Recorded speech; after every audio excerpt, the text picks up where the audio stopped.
Hello students, welcome to you all in science class. We will discuss your fourth chapter materials, metals and non-metals, and today we will discuss usage of metals and non-metal. You should be able to guess why metal are used in making machinery, automobiles, aeroplanes, trains, satellites, industrial gadgets, cooking utensil, water boiler. हम सभी जानते हैं जो materials होते हैं metal और non metals उनका use हम डेली लाइफ में करते हैं. और जो बहुत से सारी चीज़ें हैं जो हमारी सराउंडिंग्स होती हैं उनमें भी हम उसका यूज करते हैं. जैसे ऑटोमोबाइल्स में है, एरोप्लेन में है, ट्रेन में है, सैटेलाइट में है और इंडस्ट्रियल गैजेट्स में है. और कुकिंग जो हम खाना बनाते हैं वो बर्तनों में है. So you are also familiar with the use of some non metals. अब हम जो नॉन मेटल हैं उनसे भी फैमिलियर हैं, उनके बारे में भी जानते हैं. Here are some interesting one. उनमें से यहाँ पे कुछ हैं. We are sure that you will guess them right. तो ये सोचती हूँ कि तुम्हें ये सारी चीज़ें आती होंगी. First one, non metal essential for our life which all living beings inhale during breathing. अब ऐसा कौन सा नॉन मेटल है जो हमारी लाइफ के लिए इसेंशियल है और जो हम ब्रीथिंग के टाइम पे उसको यूज करते हैं? तो ऑब्वियसली वो कौन सी गैस होती है? ऑक्सीजन होती है. विदाउट ऑक्सीजन हम यहाँ पे लाइफ सर्वाइव नहीं कर सकते हैं, क्योंकि हम जो रेस्पिरेशन प्रोसेस होती है वहाँ पे क्या टेक करते हैं? Oxygen gas. And oxygen are non metal. And second point, non metal use in fertilizers to enhance the growth of plant. तो जो सेकंड थिंग है, जो नाइट्रोजन होता है उसका हम किस फॉर्म में यूज करते हैं? फर्टिलाइजर के फॉर्म में यूज करते हैं. और ये क्या करता है? जो प्लांट की ग्रोथ है उसको इंक्रीज करता है. तो इसका यूज हम कहाँ पे करते हैं? फील्ड में करते हैं.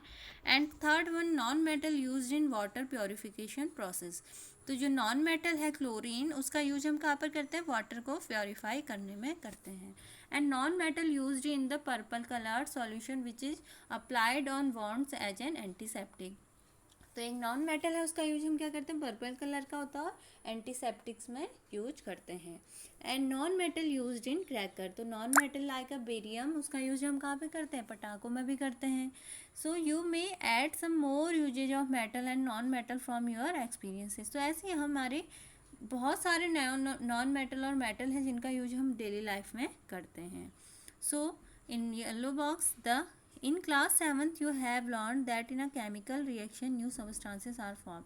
हमने 7th क्लास में पढ़ चुके हैं जो केमिकल रिएक्शन होती है उसमें न्यू सबस्टांस फॉर्म होता है, एक नया सबस्टांस बनता है. एग्जाम्पल जैसे दूध से दही बनना, मिल्क से कन्वर्ट होता है जब कर्ड, तो क्या होती है? केमिकल रिएक्शन होती है. जब एक छोटी सी हम एक भगोने में दूध लेते हैं और उसमें थोड़ा सा 1-2 टेबल स्पून दही डालते हैं तो वो किस में कन्वर्ट हो जाता है? दही में. So that is the chemical process.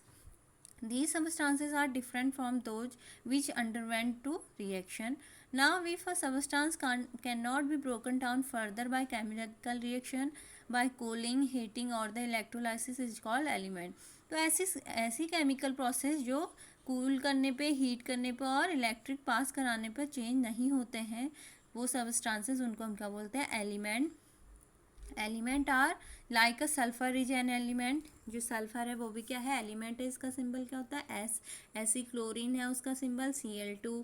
Hydrogen H, helium He, iron Fe, so oxygen O2. तो ये सब क्या है? एलिमेंट है, उनके सिंबल हैं. So in element the smallest unit of an element is atom. तो जो एटम की स्मॉलेस्ट यूनिट होती है एलिमेंट की उसको हम क्या बोलते हैं? एटम बोलते हैं. A sample of an element contain only one kind of atoms. तो जो एलिमेंट होता है वो वन काइंड ऑफ एटम्स क्या करते हैं? कंटेन करते हैं. The atom of an element remain unaffected by physical change in the element. तो जो एलिमेंट है उनमें जो फिजिकल चेंज होता है उसका कोई इफेक्ट नहीं पड़ता है. They remain same. For example, an atom of liquid sulfur would be exactly the same as the atom of solid or vapor sulfur. तो जो लिक्विड सल्फर है वो किसके सेम होता है? वो होता है जो सॉलिड एटम होता है सल्फर का वेपर फॉर्म में, उसी के सेम होता है. Although we have an infinite variety of substances in the universe, ऐसी बहुत सी वैरायटी होती है इस यूनिवर्स में. the number of elements forming these substances is limited. there are no more than 92 naturally occurring element. तो अभी तक जो नेचुरली अकरिंग एलिमेंट है वो कितने हैं? 92 हैं. And the important classification of element is in term of metal. तो इसमें से जो अधिकतर है, जो नेचुरली अकरिंग एलिमेंट है, उनमें से अधिकतर क्या होते हैं, मेटल होते हैं, और कुछ ही क्या है, नॉन मेटल है। Most of the element are metal, less than 20 are non metal, और 20 से भी नीचे क्या है, नॉन मेटल है। And few are metalloids. तो मेटलर्स क्या होते हैं, जिनमें क्या होते हैं, फीचर होते हैं मेटल्स के भी और नॉन मेटल के भी। They are between the metal and non metal, और दोनों की उसमें फीचर होंगे, उनको हम क्या बोलेंगे, मेटलॉइड। और ये भी कुछ ही होते हैं which possess character of both metal and non metal. So the chapter is completed. I think you all understand the chapter materials, metal and non-metal, and we will discuss the summary.